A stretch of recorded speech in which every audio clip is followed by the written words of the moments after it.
Very good concept from this topic to learn, because here there are only two properties are there. Let us consider here properties of the system. Properties of the system. Now there are mainly two types of properties. There are mainly two types of properties. First one is extensive property. Extensive property. Second, intensive property. Intensive property.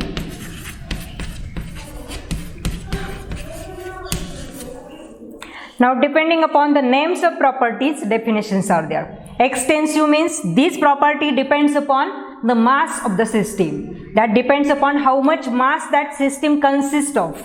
Here these properties that depends upon the mass present inside the system. Depends upon mass present inside the system. An intensive property that do not depends upon whatever mass is present in the system. Extensive property depends upon mass. Depends on the mass of system. Depends on mass of the system. And intensive properties are independent. Independent of mass present in the system.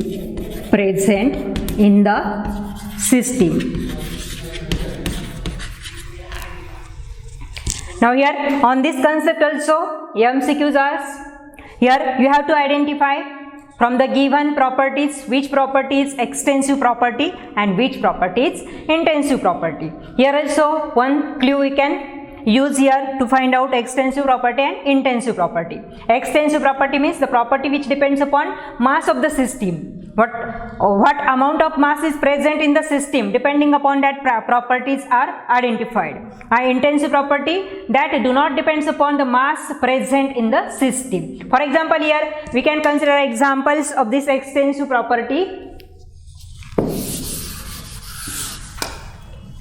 Now here in state function we have seen that before which functions that delta is written, mostly that properties are extensive property. The properties or the function before which delta is written, that properties are extensive property. For example, here internal energy. Internal energy. Heat capacity. Heat capacity. Helmholtz energy.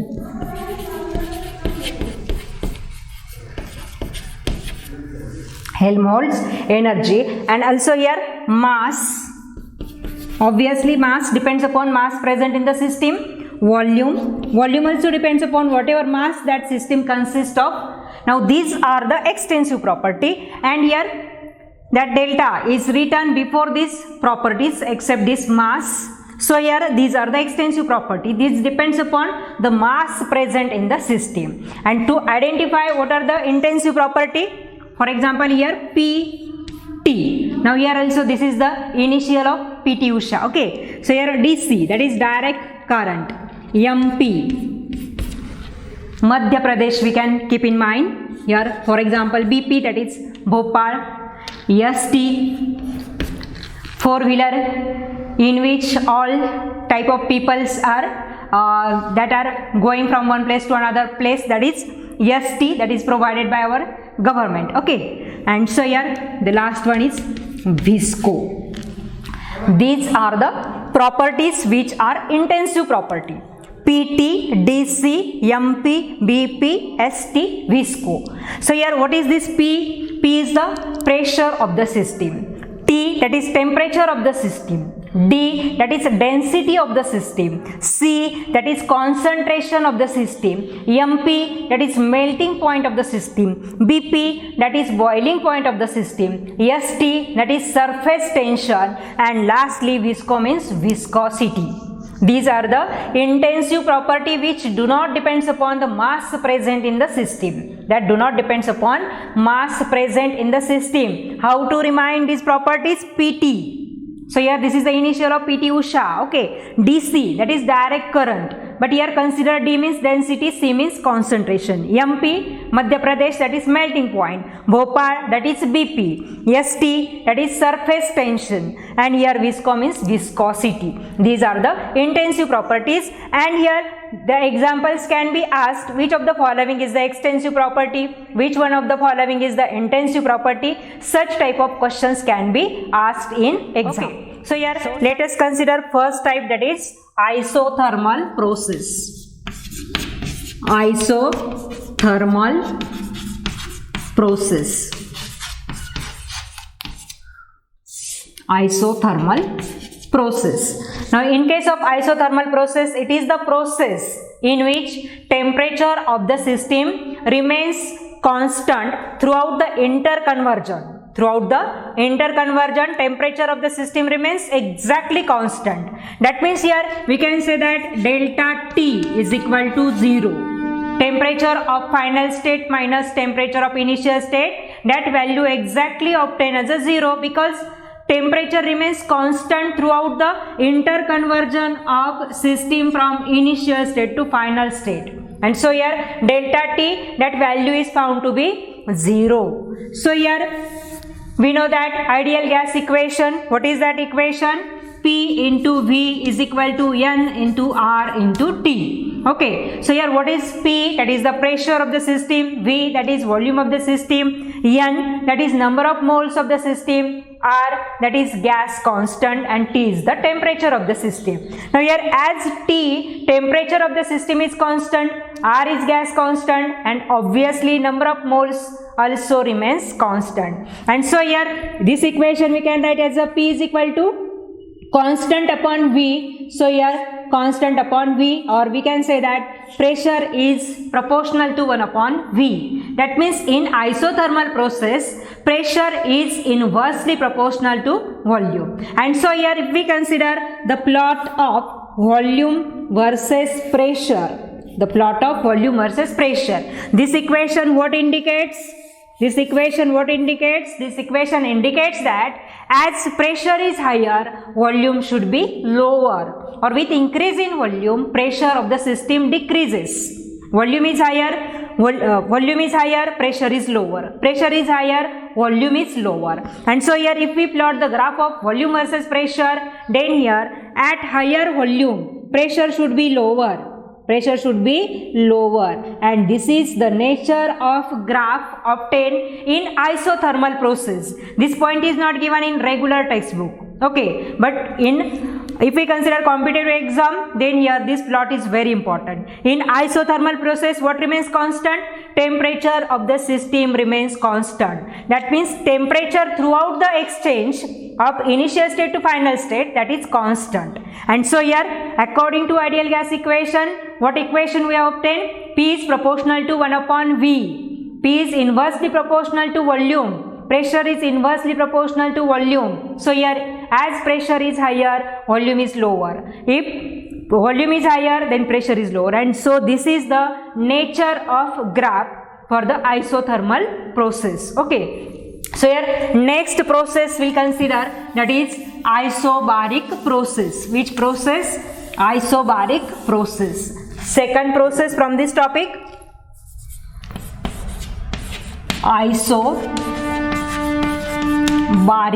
process. Now here let us see first what is isobaric process. Iso means same or constant. Now baric means that is the pressure of the system. When pressure of the system remains constant throughout the exchange from initial to final state, then that is called as isobaric process. That is called as isobaric process. Okay, here isobaric process means the process in which pressure of the system remains constant, that is here delta P obtain exactly 0. Delta P obtain exactly 0, because here pressure of the final state minus pressure of the initial state, and if pressure is same, then this delta P should be 0. Okay, so here for isobaric process, if we consider the thing, that means here volume, that is directly proportional to temperature, because in case of this equation PV is equal to nRT. pressure is constant. So here only two variables are there, volume and temperature, because number of moles and R, that is also constant. And so from this equation, volume is directly proportional to temperature. That means here with increase in temperature, volume of the system increases. In isobaric process, V is proportional to temperature, volume is directly proportional to temperature.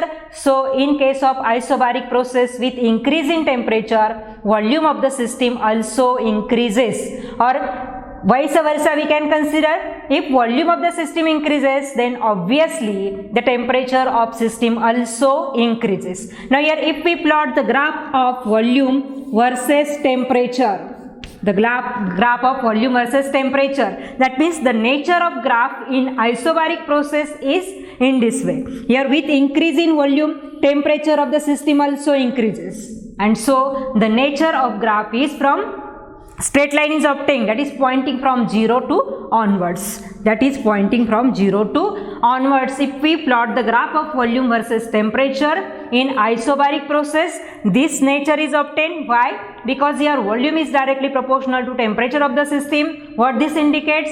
With increase in volume of the system, temperature of the system also increases, or we can say that with increase in temperature, volume of the system also increases. And so this is the nature of graph obtained in isobaric process. Now here we have to consider next concept, that is isochoric process.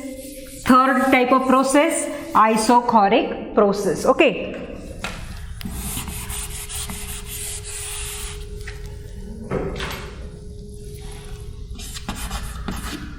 Isochoric process. Now here it is the process in chemical thermodynamics in which volume of the system remains constant throughout the change takes place in the system. Okay, so here initial volume and final volume of the system remains constant, and hence here delta V, that value obtained should be 0, because volume of the system remains constant.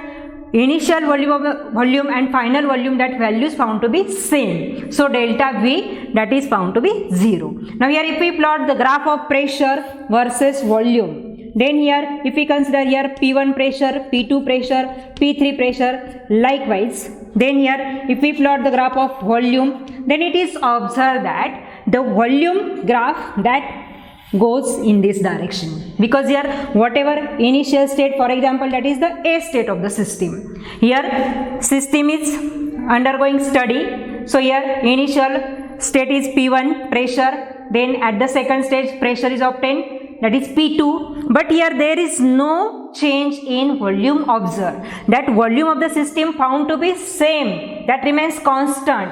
And so this plot, the nature of plot is like this, because here volume V1 to V2, that remains constant. So this is the nature obtained for isochoric process in which volume of the system remains constant throughout the system, and here plot of pressure versus volume, that will give us the nature of graph in this way. Okay, so here lastly we will consider the last process of this chemical thermodynamic topic, that is adiabatic process. Fourth process, adiabatic process. Now here adiabatic process means what? The heat content of the system remains constant, not the temperature. Heat content, what heat content is there? What is heat present within the system? That remains constant. Don't compare that with temperature. Temperature is provided to the system, but heat content that originally present in the system. So here whatever that heat content present in the system, if that remains constant, that is Q is equal to 0, then that process is called as adiabatic process. And in this process, if we plot pressure versus volume, then in this step what is obtained? At higher pressure volume is lower, and the nature of graph obtained in this way. Adiabatic process, heat content of the system. What is this Q? This is heat content. Heat content of the system that remains constant. Then here, when lot of pressure versus volume is obtained, then here at higher pressure, volume is lower. At higher pressure, volume is lower, and the nature of graph is found to be in this way. Curve is obtained. Curve is obtained that goes from upside to downside. Okay. So here, this is the nature of graph in case of adiabatic process, and nature of graphs are very, very important. Okay. So here, which types of process we have seen? There are 4 types of processes, which are isothermal process, temperature of the system remains constant; isobaric process, pressure of the system remains constant; isochoric process, volume of the system remains constant; adiabatic process, heat content of the system remains constant. Okay.